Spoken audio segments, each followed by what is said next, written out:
So why is there so much uncertainty right now with MicroStrategy and Bitcoin? What's going on, guys? It's Ricky with Techbit Solutions, and I wanted to dive a little bit deeper into this. One of the things that you guys know is that I have not been the biggest fan of MicroStrategy. If you've watched my videos dating back to even a year ago, November of 2024 was actually when I began making videos about MicroStrategy because I learned the business. The business was a failing company. The software itself was pretty much break even or lost a few hundred millions of dollars each year. Yet they were going up based off of their Bitcoin holdings, right? They call themselves a Bitcoin treasury, which is definitely not the case. They're a software company through and through, failing one at that. That being said, again, wanted to quickly recap one of my trades today. I think in today's first video, when I showed my trade on Oklo, I was up $4,000, $4,000 or $5,000, and then went back up to retest this overbought range. I reopened a short position. I announced it to my LPP team. I want to remind you, they get to watch me trade live every morning right at market open, and they also get access to all of my trade updates. So not only did we trade this during normal trading hours right at market open, but also later on within normal market hours as Oklo began to set up an overbought reversal, I opened up short and then I bought to cover as it approached previous support levels. Didn't overcomplicate it. I knew markets were incredibly volatile. My focus was get in, get out, make that money and bounce. Made $9,100 on the day, and I left myself with my one lucky share, closed out the trade, and that is pretty much that.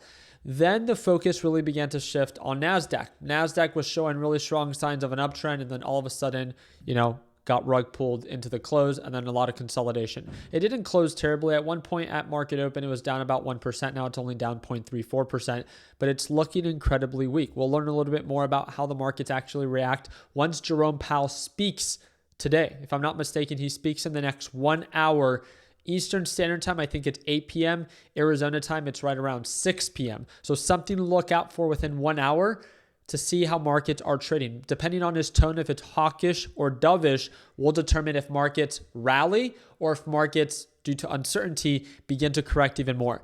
The big focus, at least for me, maybe it's just me, the big focus today was kind of what's going on with Bitcoin. There was a lot of selling pressure on Bitcoin. It went from highs of like 90,000 all the way to lows of 83,000 very quickly, pretty much 84,000, and then went back up to retest as of right now. In my opinion, Bitcoin is looking on the technical side right now, based before the Jerome Powell catalyst, it's looking like an overbought reversal and there's pretty decent downside. The big concern right now is MicroStrategy. MicroStrategy had a beautiful recovery because Bitcoin began to recover. And we made this very clear, right? As Bitcoin becomes, as MicroStrategy becomes oversold, the more oversold it becomes, if Bitcoin begins to recover, it gives MicroStrategy the environment and the condition to also recover as well. But now we have a beautiful overbought reversal. And I told my LPP team, I am itching to possibly take a short on MicroStrategy, but I'm uncertain about Jerome Powell, so I just played it safe for now. Beautiful overbought reversal. At one point, MicroStrategy was down 11% on the day, and based off of current levels, offers about 9.6% downside based off of today's lows and the current price level after market hours. So what's going on? Why is there so much uncertainty with MicroStrategy today? This is the video. Saylor last week, sell your USD, sell bonds, sell gold, take on a loan, all in on Bitcoin. Saylor this week, look, I have 1.4 billion in USD in cash and we are not buying Bitcoin. For those that did not hear, what he pretty much did was he liquidated a bunch of his shares, which is terrible for current MSTR investors. He's diluting investors, and he wanted to create $1.4 billion in USD cash reserves, not to buy Bitcoin, but because that would be too risky. And also my promise of guaranteeing new all-time highs is also gone. Maximum 110K this year, according to their guidance for Q4 of 2025. And then here's another take. Michael Saylor, as I've been saying for years, is the biggest fraudster to crawl out of Bitcoin's hype machine. After years of him and Bitcoin maxis trashing fiat, which they refer to like the US dollar, he's now launched a fund that buys USD as its reserve asset because Bitcoin is sliding to new lows and putting their whole narrative at risk of blowing up. The hypocrisy is unreal. They spent years calling fiat worthless, yet now they're effectively bailing themselves out by dumping stock just to build cash reserves.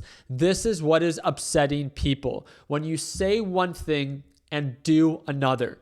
It's the same Ponzi style behavior I've been warning about, and it proves how dependent they are on actually the system that they pretend to reject.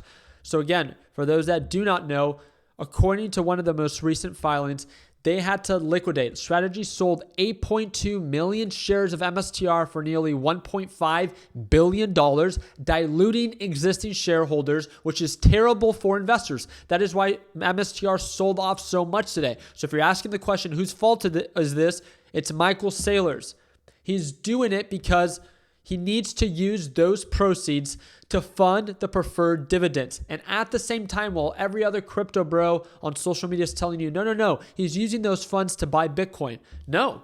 At the same time, Strategy only bought $11.7 million worth of Bitcoin. They raised $1.5 billion because they need to make sure that they can cover their, use the proceeds to fund the preferred dividends. And this is where it really began to fall apart. And I love that the way that this was said is that picture is worth 1,000 words. Once Saylor started issuing preferred everything and it changed MSTR and began to massively underperform BTC. As soon as he began to make the commitment of, hey, if you invest in our company, as many of you guys have seen, he's running ads of like, invest in our one of our stocks and we'll offer you 10.75%, whatever the interest rate might be. That's an obligation. They need to pay that, right? And if you haven't noticed, MicroStrategy has no other way to pull capital from. They don't want to sell their Bitcoin. Their software business doesn't make any money. So they are literally left. And this is why people are calling it a Ponzi scheme, because it's a trap that Saylor put himself in.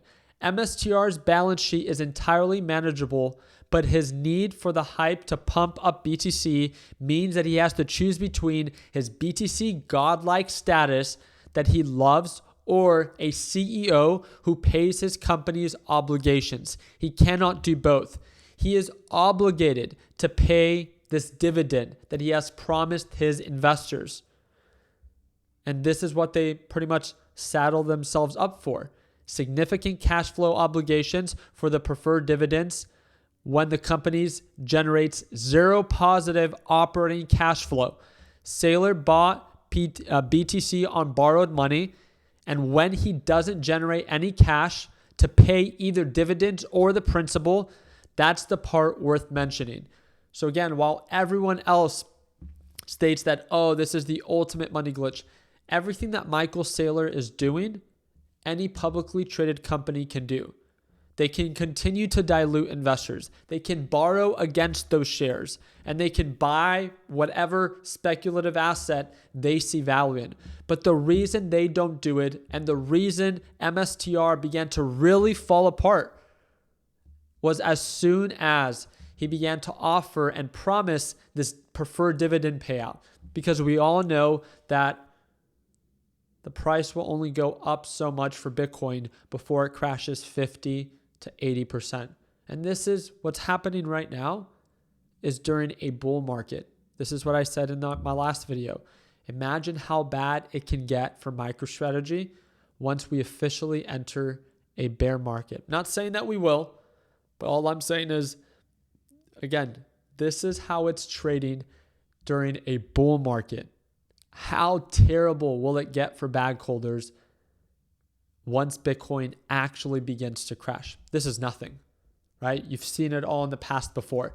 So this is what really excites me about MicroStrategy. And people get offended when I say that. Oh my God, I can't believe you love that this company is. What do you mean? You get offended that I like to see this company fall apart when it never earned any of this. Like, we're all here for the same money, for the same reason, and it's to make money. Don't overcomplicate it. You tried to make money maybe on the way up, maybe for the few of you. I still have yet to see one person that is up on their position on MSTR. There's two problems with every MSTR investor and crypto bro. They always over leverage themselves at overbought levels, and they don't know how to manage risk. Two same problems with every crypto bro. That's why they always get liquidated, and that's why their accounts always look like this. This guy's whole personality on X.com is invest in MSTR. I can't even imagine how much money he's lost now that he only has 13 shares. He's down 44%, nearly 45%. Even if the stock were to go up 1,000%, he has 13 shares. It's not life-changing money. It won't change anything. And he's already down 44% during a bull market. I shared another post on my Instagram where a trader was down $250,000 on his MSTR investment. It's so terrible to see how aggressive people are willing to go in speculative companies that overpromise and never deliver. Again, very simple. So if you think that it's looking bad right now for MicroStrategy, just you wait until Bitcoin actually begins to sell off. Because that's the thing. That's where my alerts are. As long as Bitcoin can control itself and not crash, MicroStrategy has a chance to survive. It has the environment and the condition to maintain itself. But as soon as Bitcoin begins to crash and fall apart, that's where it can get really bad. So again, for all those that are thinking about shorting MicroStrategy, don't do it just because you don't like the company. Do it when it actually makes sense. When the catalyst is causing Bitcoin to crash, then at that point, it makes sense to short MicroStrategy because price action and direction will most likely be in your favor. Remember, MSTR is oversold. You have to respect that.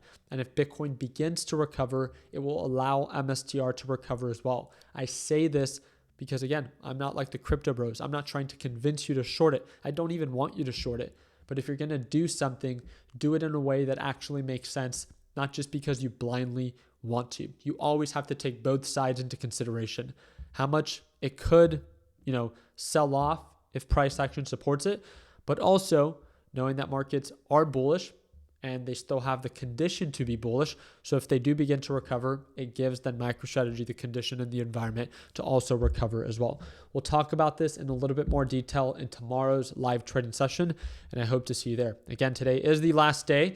If you guys want part of our Cyber Monday deal, it's $300 off. We have people that signed up for LPP back in 2018. They paid once and they still watch me trade live every single day today. So whenever you're ready, and if you're ready to sign up right now, second link in the description down below will allow you to join LPP 3.0 for $300 off until tonight at midnight. I appreciate you guys' time. Hope that earned a thumbs up. Please consider subscribing. And like always, let's make sure that we end the year on a green note. Take care, team.